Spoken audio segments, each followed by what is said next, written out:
la beauté. Voilà, on va designer. Je viens là, là où se trouve opération, c'est-à-dire sur la cellule B2. Je vais cliquer et puis sans lâcher, cliquer sans lâcher.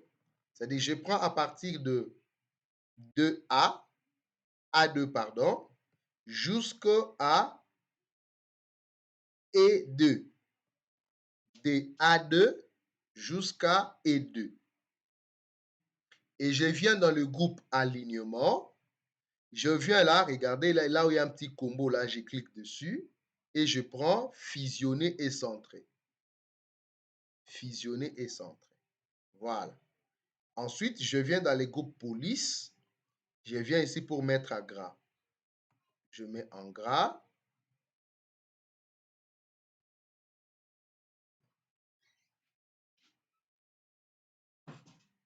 Je pense chez vous, c'est déjà bon. Je mets en gras. Et ensuite, toujours dans les groupes police, je viens sur remplissage. Regardez, là où il y a couleur de remplissage, je clique dans ces petits boutons-là qu'on appelle combo. Je choisis une couleur. Je mets même le jaune. Voilà. Je mets le jaune. Et je rentre ici. Pour sélectionner mon tableau de façon automatiquement, je vais faire CTRL plus A. Avant de faire CTRL plus A, je dois d'abord cliquer sur un des éléments constitutifs de mon tableau. Si je clique en dehors ici, il va sélectionner jusqu'ici. Jusqu'ici. Donc, je dois rentrer ici, cliquer un des éléments qui fait partie de mon tableau. Soit là-bas, soit ici, ça dépend.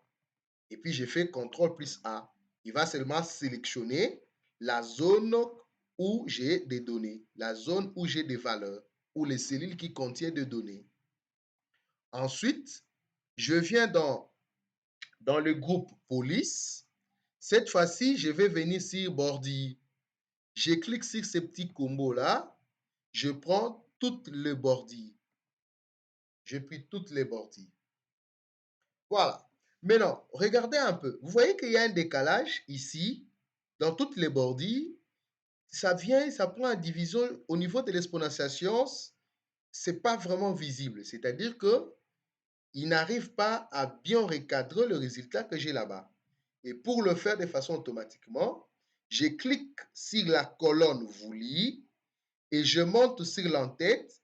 Dès que vous avez les signes de ces petits croix-là en noir, vous double-cliquez. Hop, il a grandi automatiquement. Plus tard, je vais vous montrer comment est-ce qu'on peut programmer ça. Comment est-ce qu'on peut mettre juste une ligne de code qui va commencer à gérer ça de façon automatique. Ça, on le verra lorsqu'on parlera de formules avancées. Voilà. C'est fait?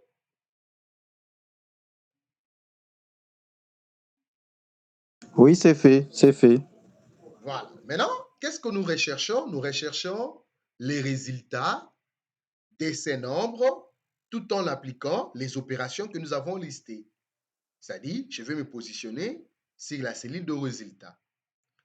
Maintenant, en Excel, toute formule fonction Excel est introduite par le signe d'égalité, les signes égal. Je me répète, formule, fonction en Excel, ils sont introduites par les signes d'égalité. C'est-à-dire, avant que je puisse avoir, parce que nous avions dit que le classeur Excel nous permet d'automatiser des tâches. Ça permet de rendre la productivité, ça permet de réduire, de minimiser les temps de calcul que l'homme peut faire sur une tâche. Excel vous le fait de façon automatique à un temps réduit. Maintenant, pour automatiser, pour insérer des fonctions, pour créer des formules, il faudrait les introduire par le signe d'égalité. Voilà, je mets égal. Je vais faire égal quoi? Je vais faire l'égal cette cellule.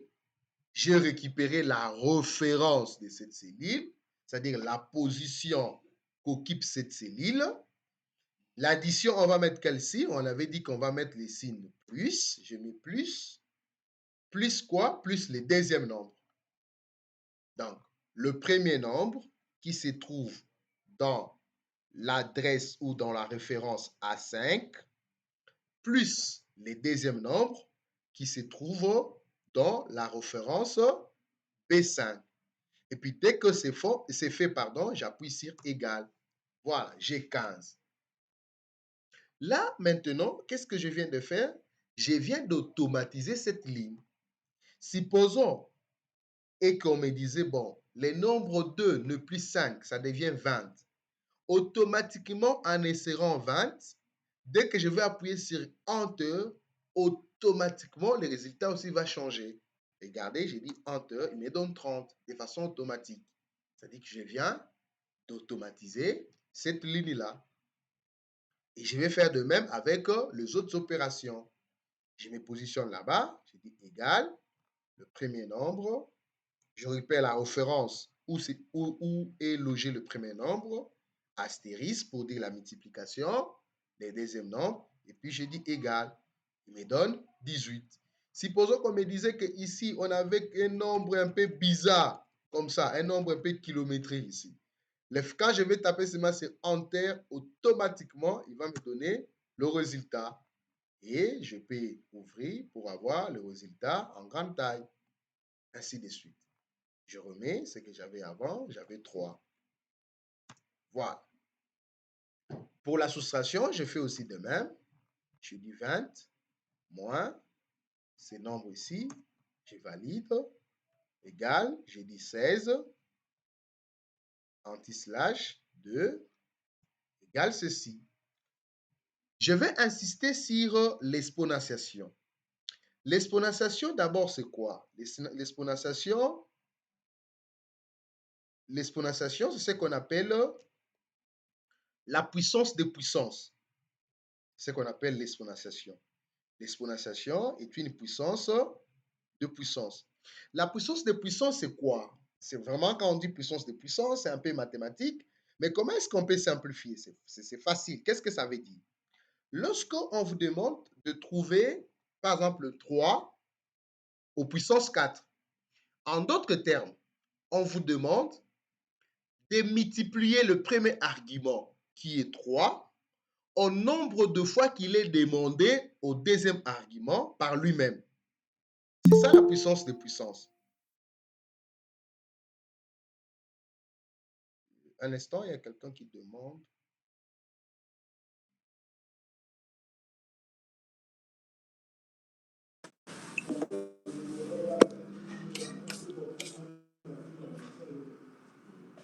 Bonsoir, Monsieur Pierre. S'il vous plaît, prière, coupez le micro chez vous. Pardon? Bonsoir, Monsieur Pierre, soyez le bienvenu. Prière, coupez le micro chez vous. S'il vous plaît. Merci. Voilà. Je disais que l'exponentiation, c'est ce qu'on appelle la puissance de puissance. Quand on dit, par exemple, 3 aux puissance 4. En d'autres termes, on vous demande, mais est-ce que je vais ajouter quelqu'un, les retardateurs?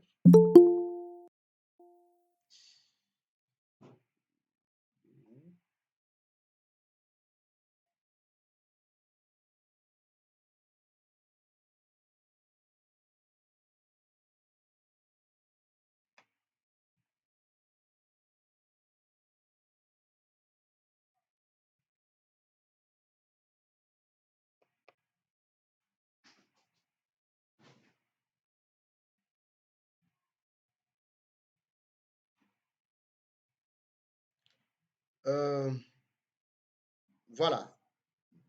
Monsieur Desrangel, vous allez m'excuser un peu. Je suis obligé de faire un petit récapitulatif pour les retardateurs. Comprenez que c'est le premier jour. Sinon, ça serait compliqué pour la suite. Vous vous attendez au niveau où nous sommes pour que les autres aussi puissent emboîter les pas pour que nous puissions avancer ensemble. Voilà.